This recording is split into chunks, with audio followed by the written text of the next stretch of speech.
surrounding entities define one's path. Welcome. Today's doodle was based on the word tiny.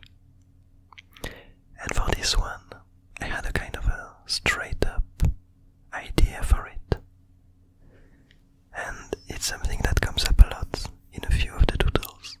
It's this idea of coming up with some kind of creature and having other similar ones around it, interacting with it, to show some kind of a new species. And for that I kind of wanted to go back to these characters that we've seen here and there, these kind of masks that seem to emerge from some kind of rootsy, plantsy structures. I believe that one of the first times we saw them was, the second time was with the Wanderer, with the word stuck.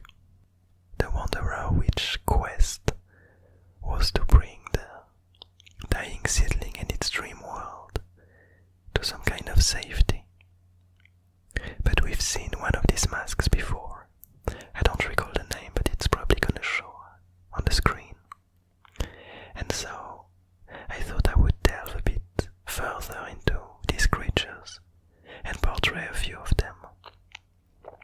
And so what we see here is that it seems like these creatures are made up of some kind of connected network of roots and branches that warp around different rocks and material to hold them together. And in the end of these materials, we see emerging a very polished rock in the shape of a mask, on top of which an eye starts to form.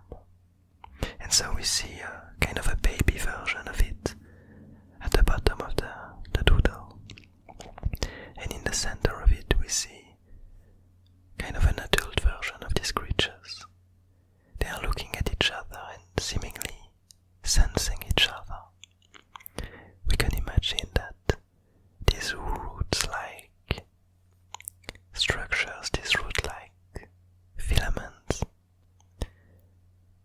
probably allow this creature to sense its environment, to touch it, to kind of smell it. A bit like we could imagine. Basically, we could imagine it like the skin of this creature, these sensory outputs, or rather inputs. And so we have this stringy skin that is wrapping around these different rocks.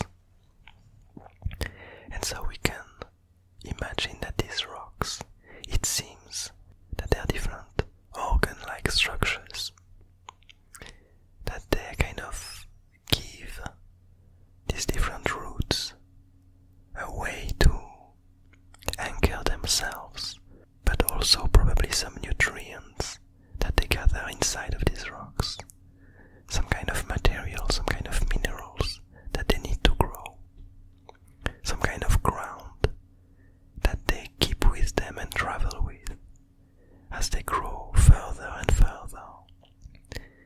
And so it does seem like this network of roots evolved to become some kind of colony, a sentient colony with different parts and different pieces of networks.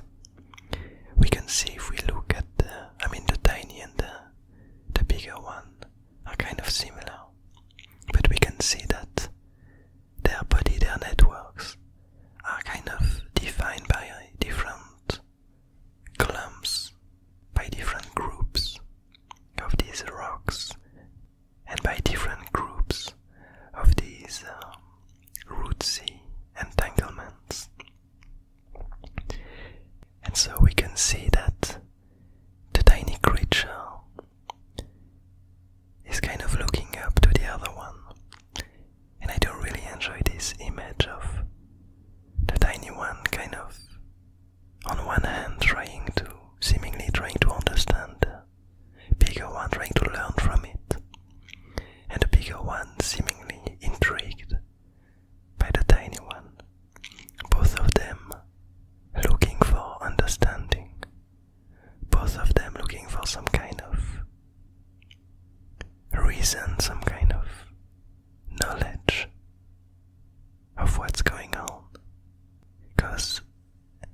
not exactly sure yet how these creatures come to be. My first initial intuition would be that they emerge from some kind of plants that, a bit like some parasitic plants, the kind that with roots kind of grow underground and slowly reach for trees and rocks and spread upwards and stay in some kind of a network. But here it doesn't seem to be exactly the case, because it does seem like these two creatures don't necessarily know each other, aren't necessarily the same entity, but rather that they share common ancestors, they share these similar rootsy plants, but they are not part of the same network, as I would understand it. But it might be that actually they are, and what we would be witnessing here is this mega entity, this gigantic network, kind of looking at itself with two of its eyes, with two of its heads, and trying to gather information on itself. Maybe this bigger eye, this bigger sense, is trying to see if the tinier one is evolving nicely, if it's growing well. And something else that would actually make a lot of sense with that, with this idea of a gigantic network, is what we saw some doodles ago with the word loaded. With the word loaded. Because basically we had this character that was on a quest to bring this dream world and this dying seedling to a safe place. And it ended up not being able to reach this goal. And so a few doodles later in Loaded, we see another one of these masks from this kind of network of plants, seemingly trying to desperately look at this dying seedling that the seedling king managed to recover.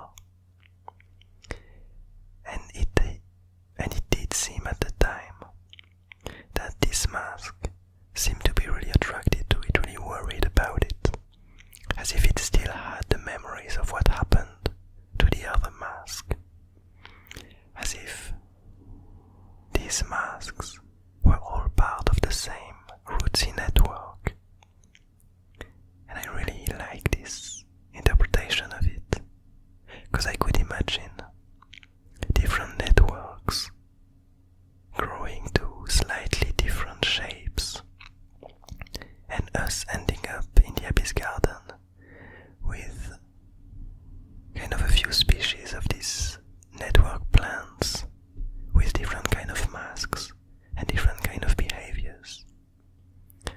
And in the end, for the rest of this doodle, I just added on the very top of it another version of this really big, another part of this rootsy network that seemed to be gigantic, because we see only a piece of it. We see one of the rocks, which looks like a mountain compared to the others, with only a piece of a gigantic mask, and roots that seem to be 10 times thicker than the ones we can see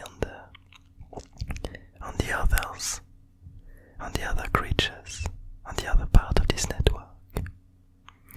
But yeah, I do really enjoy this interpretation of it being only one entity, one gigantic network of creature.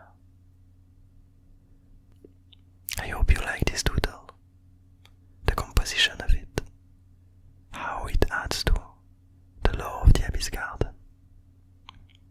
I hope you're having a nice day, a nice evening, a nice morning, and I'll see you